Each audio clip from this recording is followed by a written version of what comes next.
Nice to meet you. Hi. Want some tea? Or you have tea? I brought my own. Thank you. Good. So you must be very tired. Not too bad. I was in Asia anyway, so I'm not jet lagged. Now how about Yeah, we start. Yeah. We start already. It's fine. Don't worry.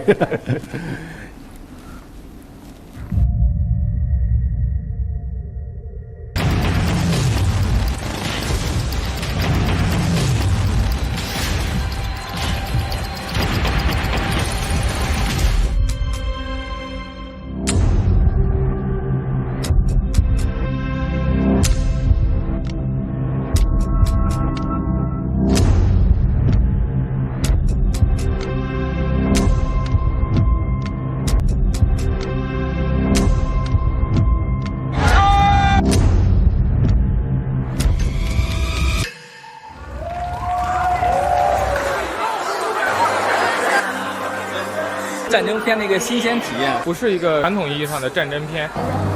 拍得很好，有一个很大的问题，很有脑洞，需要有智商。我们都被这个画面给吸引住了。这片子更像 game， 就是你是进去的。对。你那时候真觉得自己是飞行员。Found it, 11 o'clock. He's on me. 但你说诺兰的非常独特的控制性呢？它的控制性过强，当然会导致会有一个很好的结果，但也导致了，就是我们想看到的更意外的东西没有出现嘛。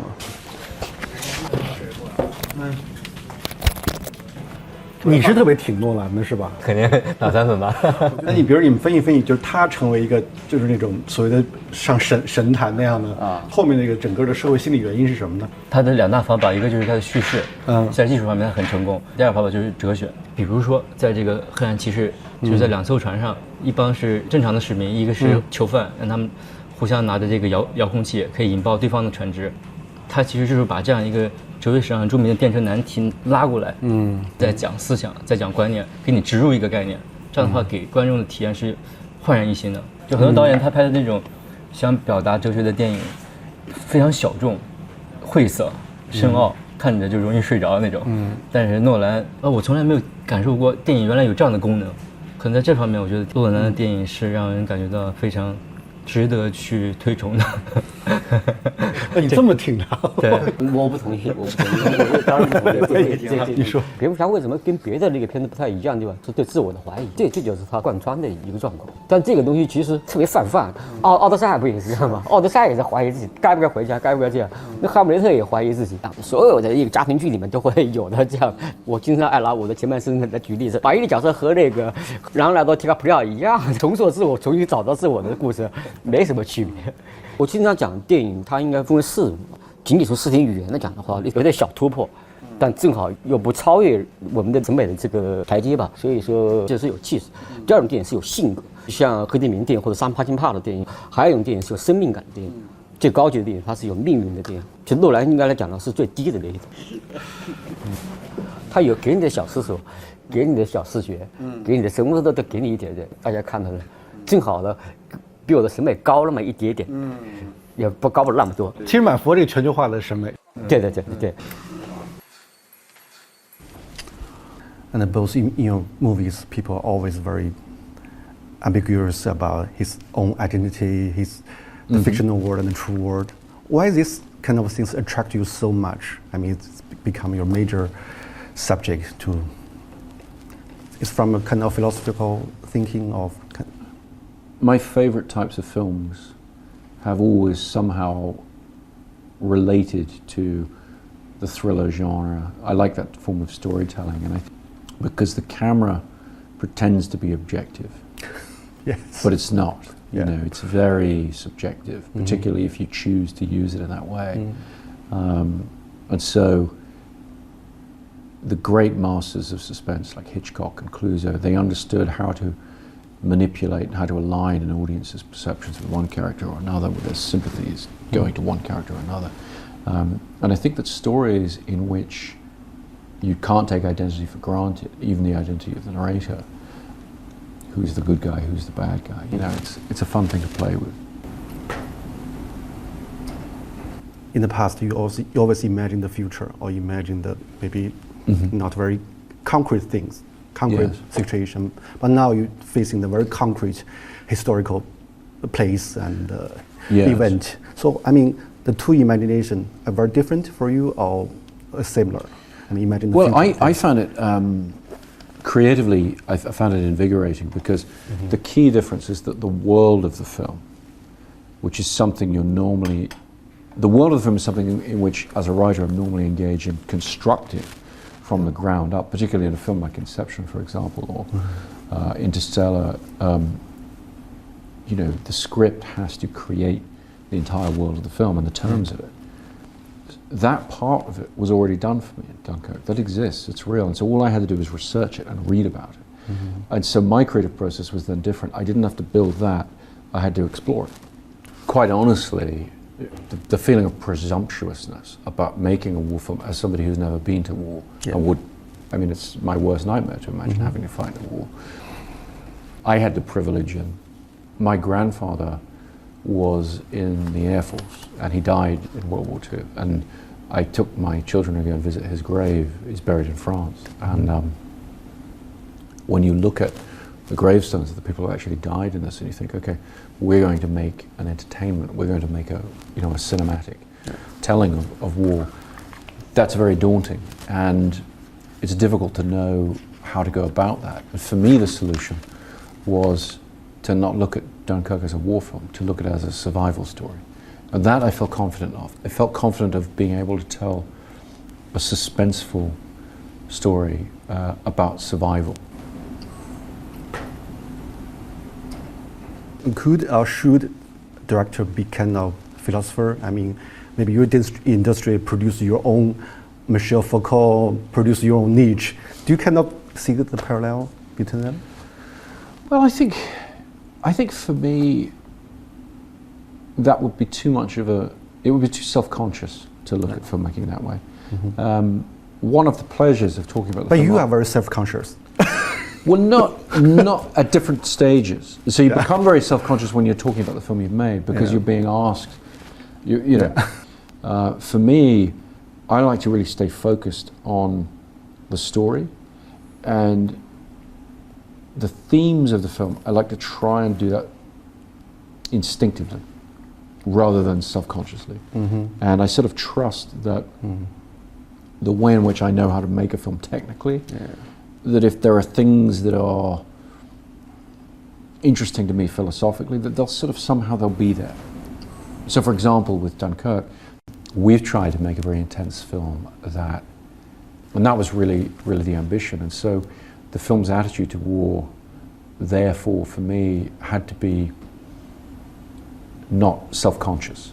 I didn't want to make a film that was an anti-war film or a pro-war film or anything. I wanted to make a film that presented my point of view and enjoy that. So from the sounds a little self-indulgent. Yeah. Do you worry about maybe the genre, maybe the big production, maybe stifling your creativity? I mean, from following Insomnia, the different parts. Do you worry about it? Or I don't. I mean, I have worried about it in the past. In the case of this film, I very much chose to not worry about it. I very much chose to just say this is a huge film that for a British person particularly, it's a necessary film to be made. Somebody's going to make it. I want to be the person to make it. And so I'm a responsible filmmaker, and I try and, you know, we made the film efficiently. We made it for a good price for the studio and everything. That was our way of kind of dealing with the practicalities. But beyond that, I did not worry too much about the scale. I just said, you know what, we're just going to make the film right, and we need planes, and we need ships, and we need thousands of people, and we're just going to make this film. And I think that was important to do, because the rational part of my brain, the sort of, you know, the businessman, if you like,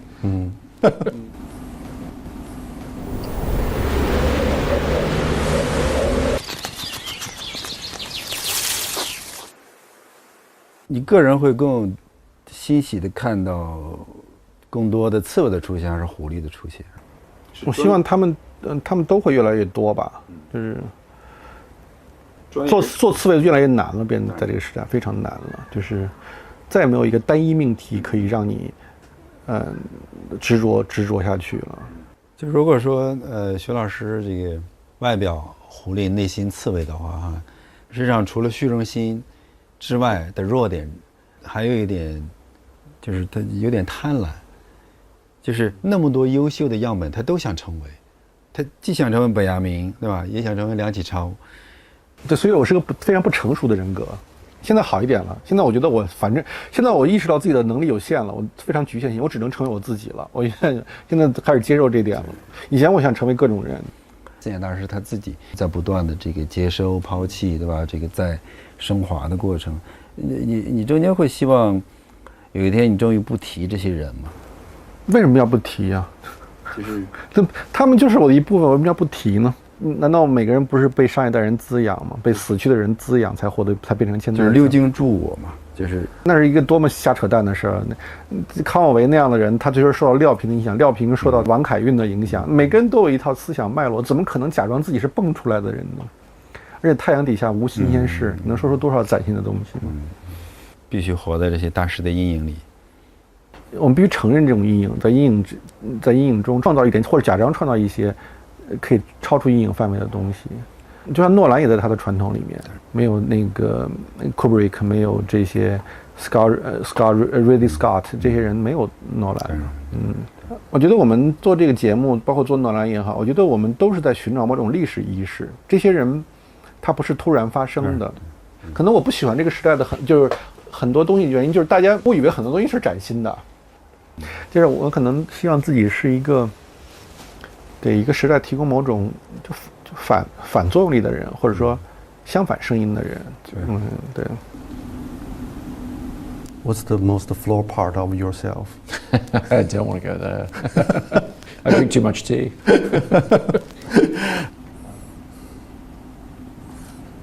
From the first idea of the movie until the finish, the whole thing, the whole process, what's the weakest part of in the whole process yourself? The weakest part?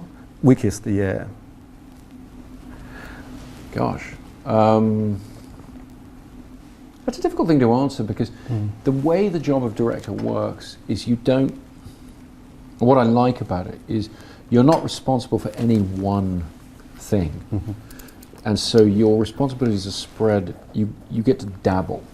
You do a bit of everything. And so for me, it's not really about weaknesses and strengths, it's about an overall, I suppose an overall mediocrity. It's like, I have to be pretty good and kind of know quite a bit about a lot of different things. And so that's kind of fun. You don't have to be, you have experts around you.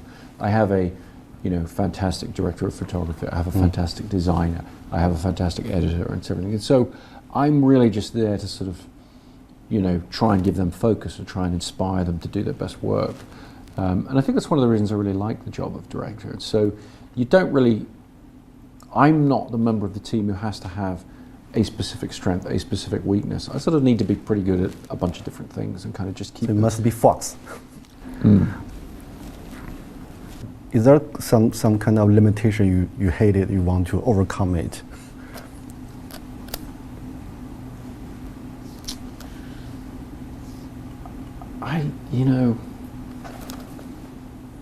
You feel very much when you're writing, you feel the limitations of your ability.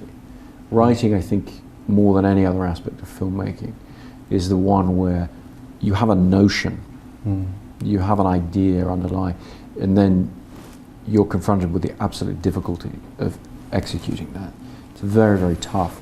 Are there some writers inspire you a lot?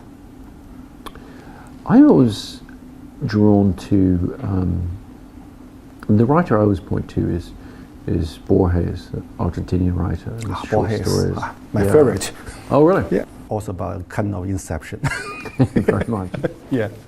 I'll return to a movie director. You are inspired by Ridley Scott and this compare you today's achievement with him.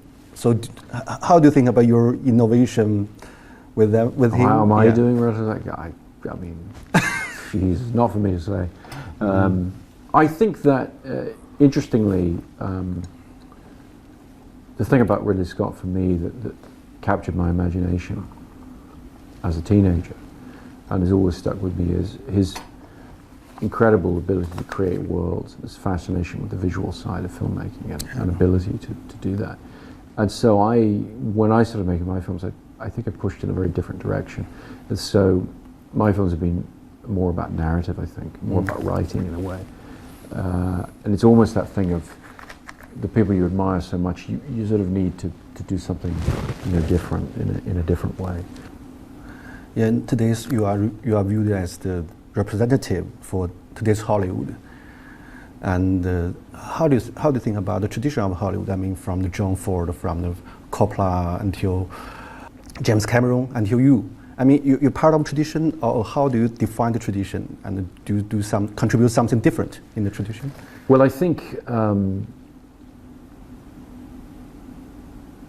it comes back to everybody here wanting me to talk about judge myself. Well, no, it's very tough. What I feel a responsibility to do, what I'm trying to do, is add something to that development or that evolution. But I would be lying if I said I knew what it was that I could or had done. I've been very gratified by some of the responses to Dunkirk, where people have felt that it is different or that it adds something a little bit different to what a summer blockbuster from a Hollywood studio can be, whatever. The thing I've tried to do was I played a very big part in the growth of or the dominance, I would say, of superhero films, of franchise properties and everything, and that was an incredibly important thing in my career. I've always tried to balance that side of my filmmaking with original films and bring things that aren't familiar to an audience. But it's difficult. I mean, in television, everyone always talks about how great TV is today and how amazing it is and how much better it is. But I think films, we have the opposite. You look at it and you say, well, if this film doesn't have some unique point of view to it, if it doesn't have a strong point of view, it's not going to be interesting to people of today.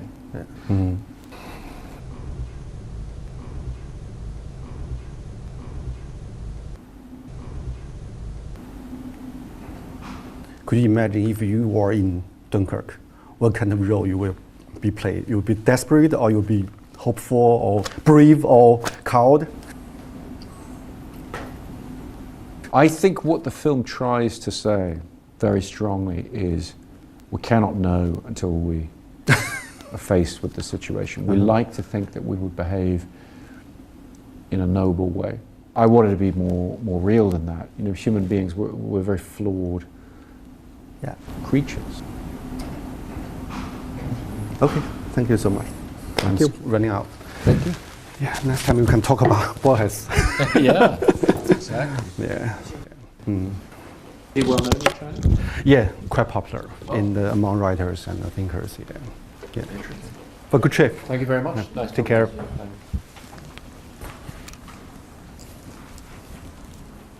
感觉刚刚开始采访结束了。